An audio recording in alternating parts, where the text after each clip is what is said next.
You're standing on the Embarcadero. An aircraft carrier is moored 50 yards behind you. The sirens start. Not the rolling test tone, not the Tuesday drill. This one is continuous, flat, and something inside your chest already knows. You have approximately 3 minutes. Move. This is not a hypothetical. Pacific Command analysts have gamed it. Congressional Defense Staff have gamed it.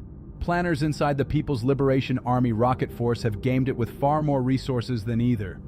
The Wall Street Journal reported in December 2025 that U.S. military experts assessed the DF-17 hypersonic system would be deployed against American military targets at the opening phase of a Taiwan conflict. I was watching those same assessments at the classified level years before they reached print. Their conclusions match everything I tracked on radar in northern Iraq and on THAAD fire control screens in the Negev. Naval Base San Diego is the largest naval station on the U.S. West Coast. Over 60 surface ships homeported there. Carriers, destroyers, amphibious assault vessels. By every military calculus that exists, it is a primary first strike target, not secondary, primary. And the city surrounding it? Collateral geometry. In this war game, Beijing has moved on Taiwan. The first operational requirement is to destroy Pacific Fleet response time before a single American ship can leave port. PLA submarines pre-positioned in the Eastern Pacific in the days prior have approached within strike range. The mobile DF-17 launchers are hot. The order comes through. This is not a question of if. This is the math finally running out. Here is what is inbound. The DF-17 is a solid-fueled, road-mobile ballistic missile mated to the DF-ZF hypersonic glide vehicle. Solid-fueled matters. In Erbil, I tracked older Iraqi and Iranian systems that needed hours of liquid propellant loading before launch. Hours that handed us a detection window, a targeting window, a decision window. The DF-17 has none of that. It sits fully armed on a transporter erector launcher. It receives an order. It fires in minutes. No countdown visible to satellites. No preparation plume. The booster burns. The DF-ZF separates at apogee. And then something the entire architecture of American missile defense was never designed to handle begins. It does not follow a ballistic arc. Every intercept system ever deployed, Patriot, THAAD, Aegis SM-3, those systems rest on a single mathematical assumption: the incoming object follows a predictable parabolic trajectory. Calculate the arc, extrapolate the intercept point, fire. The DF-ZF deletes that assumption entirely. After separation, the glide vehicle executes wave-rider flight. Its wedge-shaped body generates aerodynamic lift by riding its own compressed shockwave. It skips along the atmospheric boundary, adjusting pitch and yaw, maneuvering in 3 dimensions at will. Too low for exoatmospheric systems like the SM-3, which require the target to still be above the atmosphere to engage. Too fast and too unpredictable for terminal phase systems like THAAD and Patriot to generate a clean fire solution before it is through their engagement envelope and the ships in the harbor.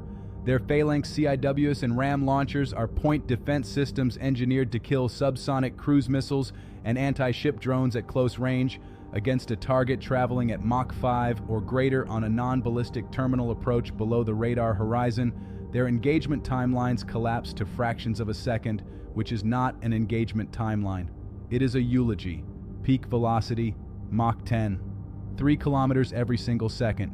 Terminal approach, Mach 5 to Mach 7. At that speed, the plasma sheath generated around the glide vehicle degrades its own radar return. Ionized gas disrupts the tracking data interceptors require to lock on. The weapon is, in its terminal phase, partially self-obscuring. Travel time from a Pacific launch point to Naval Base San Diego, under 7 minutes. Radar detection window, accounting for the DF-ZF's low-altitude glide profile and active maneuvering, 3 to 4 minutes maximum. That is your entire early warning timeline. Not a political failure, not a budget failure. Physics. Its warhead payload is not publicly confirmed, classified. But at Mach 5 terminal velocity, the kinetic energy alone delivered on impact, before any explosive detonation, is sufficient to collapse reinforced concrete. The pressure wave arrives before the sound, before the fireball, before you process what is happening, and before the structure around you fails. That same overpressure wave passes through your body. It ruptures alveolar tissue in your lungs, detonates your eardrums, and collapses sinus cavities at distances where you will feel no heat, see no fire, and have no warning at all. Now look at the city. San Diego's skyline is a product of FAA height restrictions. Buildings capped near 500 feet because of San Diego International Airport. The downtown core is compact, dense, and wrapped in glass curtain wall facades. One America Plaza. The Manchester Grand Hyatt towers along the waterfront. Modern high-rises from Harbor Drive east through the Gaslamp Quarter to East Village. Dozens of glass-sheathed structures within a few square miles of the base perimeter. A Mach 10 approach generates not one sonic boom. Multiple overlapping shockwaves arrive in sequence. The glass on every curtain wall building in downtown San Diego does not shatter. It disintegrates. Each pane becomes a projectile moving at hundreds of meters per second parallel to the street. The secondary casualty radius from glass fragmentation alone extends 3 to 4 city blocks in every direction. You do not need to be at ground zero. You need only to be inside a glass-clad building when those waves arrive. The Coronado Bridge. 2.1 miles of pre-stressed concrete and steel orthotropic box girder construction sitting on 30 concrete tower piers anchored into the bay floor. 200 feet of vertical clearance, built that height so carriers could transit to open ocean.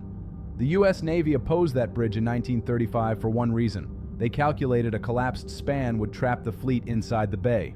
A kinetic strike near the I-5 approach introduces structural loads no 1960s civil engineering was designed to absorb. The crossing fails. The ships are bottled. The resupply corridor to Naval Air Station North Island on Coronado is severed. The base is operationally isolated before the dust settles. Your air defense layer, the Aegis Sea-based Terminal Increment 3 upgrade, conducted a tracking simulation in March 2025. A simulation. The USS Pinckney tracked a representative hypersonic target vehicle and executed a simulated SM-6 engagement. The Glide Phase Interceptor, the system actually designed to kill an HGV in flight, has a projected delivery date of 2034. There is no operational, continuously deployed hypersonic defense system protecting the U.S. West Coast today. THAAD?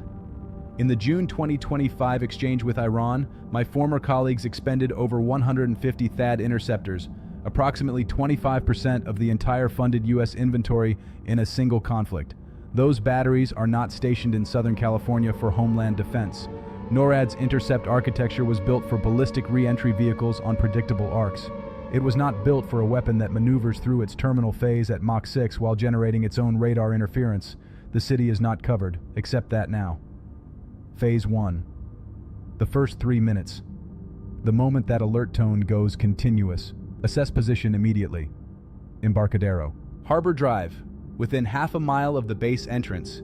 You are inside the primary overpressure and fragmentation zone. Move. Inside any glass facade building, do not shelter in place.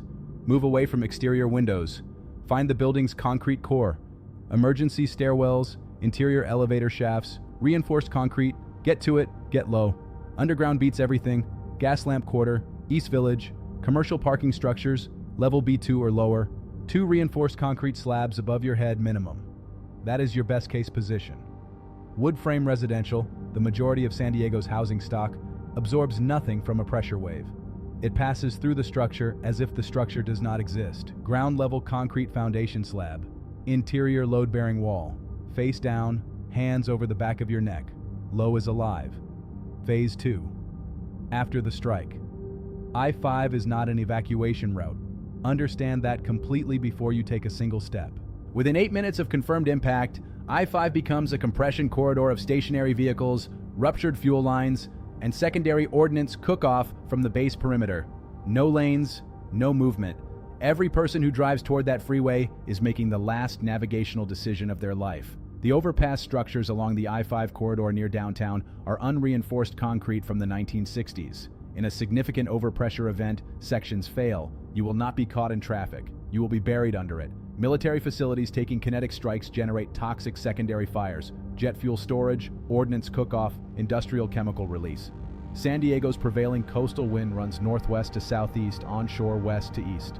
Combustion byproducts move inland, northeast of the impact corridor, east, not west, not south, east, Washington Street, Adams Avenue, University Avenue, surface arterials perpendicular to the impact corridor, on foot or motorcycle. Not in a vehicle you cannot abandon in 4 seconds. First 60 minutes, do not attempt distance movement. Secondary fires, gas line failures, structural collapses, that window is the most lethal. Move only to reach reinforced cover or clear the fragmentation zone. After 60 minutes, Mission Valley, El Cajon, secondary roads through the Inland Empire. Los Angeles is 120 miles north. Without I-5, that route takes days on surface highways. Plan for that. Drink nothing from open sources near the strike zone. Do not approach the naval facility perimeter. I was removed from command because I applied a single equation consistently. A civilian body under falling concrete has the same mass, the same fragility, and the same value, regardless of the coordinates it occupies.